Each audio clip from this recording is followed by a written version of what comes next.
apart my feelings for you.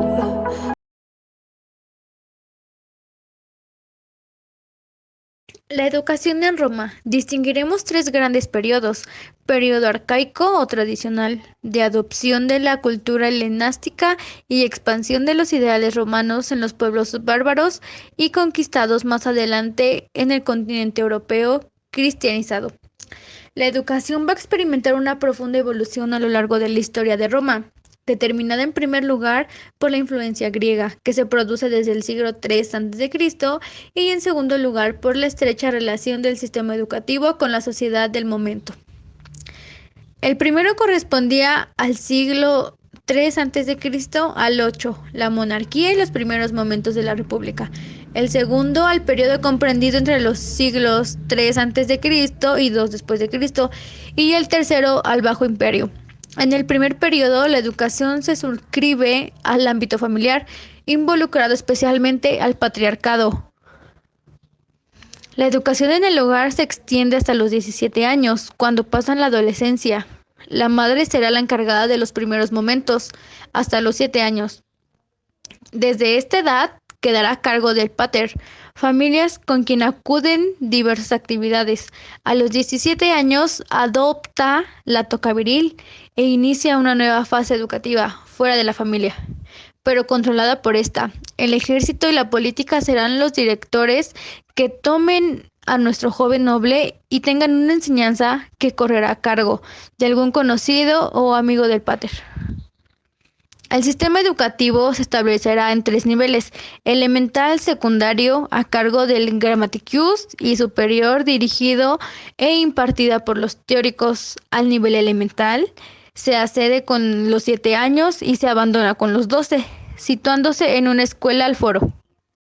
Perceived default, this is the seed. Veamos los periodos de la educación romana. Iniciamos con el periodo arcaico, donde el hogar era la principal institución donde se educaba al niño. El padre era amo y sacerdote, juez y custodio de las tradiciones morales y religiosas. Por ello, era el mayor educador de sus hijos. Además, la educación tenía una orientación utilitaria y profesional, porque el muchacho, que vivía en constante relación con el padre, aprendía y se ejercitaba en todas las tareas que más tarde desempeñaría en la vida. Esta etapa de la educación terminaba cuando el adolescente llegaba a la mayoría de edad, o sea, cuando el muchacho cambiaba la túnica, que estaba adornada por una franja de color, esta llamada toga pretexta, por la túnica de adulto, completamente blanca, llamada toga virilis, para entrar a formar parte oficialmente de la República en condición de ciudadano.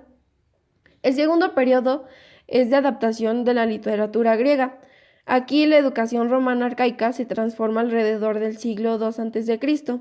y las grandes familias romanas enviaban a los hijos a estudiar a Atenas o les procuraban un pedagogo griego. Y el tercer periodo es de expansión del genio latino.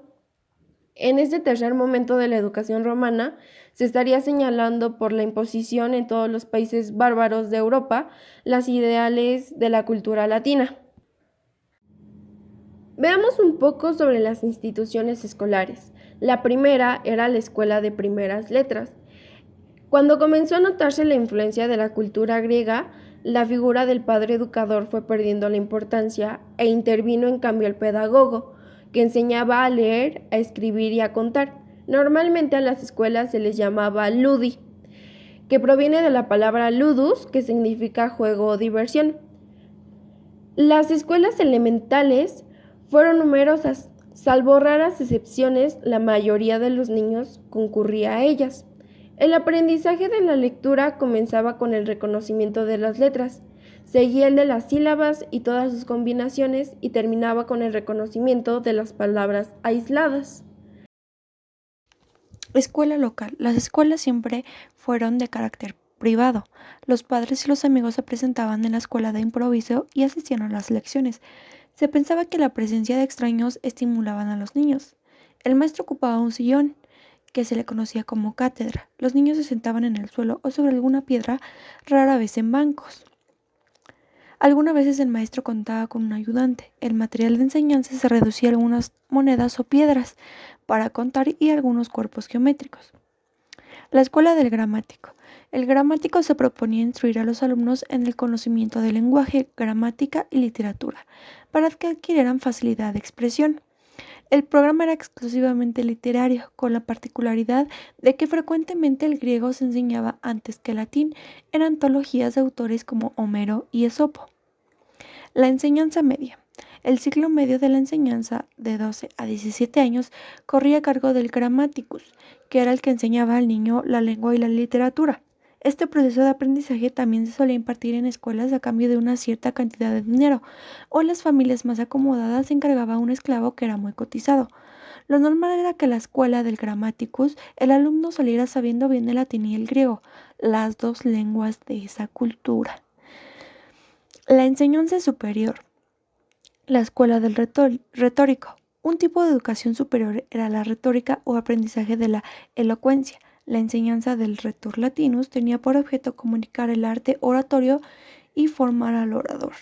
En teoría, los romanos como los griegos permanecían fieles a la ideal tradicional que fundamenta la cultura sobre la base de los cienciales paideia, o como se le denomina en latín, las artes liberales. Terminada la formación con el retor, los jóvenes romanos aún pueden ampliar sus estudios. En cuanto a la educación física, existieron diferencias notables entre los griegos y los romanos. En Grecia, en los tiempos homéricos, hubo una tendencia al alejarse de la primitiva finalidad militar y poder orientarse hacia el atletismo. Las competencias atléticas penetraron en las costumbres romanas a partir del año 186 a.C. y se multiplicaron bajo el imperio. En la retórica preparaban normalmente a los alumnos para el ejercicio de la abogacía. Era muy importante, ya que se dedicaba a la enseñanza latina que consistía precisamente en ofrecer a los jóvenes la carrera de leyes. El jurista conocía el derecho, las leyes y las costumbres, las reglas y los procedimientos, las tradiciones y utilizaba todos estos conocimientos para vencer la oscuridad de la causa y la ambigüedad de la ley. En la política educacional, los romanos gozaron de la más completa libertad de enseñanza, ya que los maestros y su familia eran sagrados en su persona y los ultrajes, ofensas que se les inferían eran castigados severamente.